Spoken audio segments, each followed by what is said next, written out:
po ang sublimation machine dito sa Legazpi na gamit ng 6 na araw na may 8 total meters. Ito ang printer head. Ito ang copy. Head clean.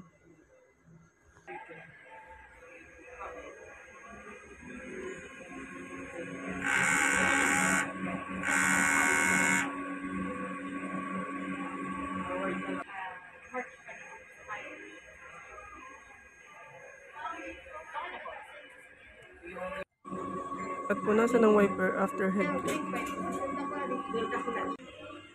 Nozzle test.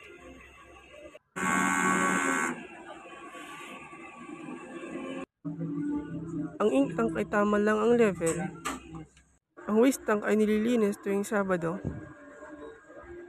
Ito ang 220 volts na AVR. Ito ang ground wire.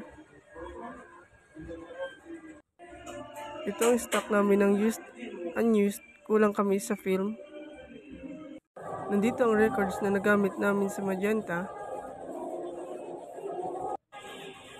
sa cyan,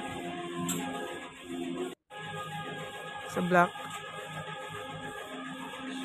at sa yellow. Ito ang output records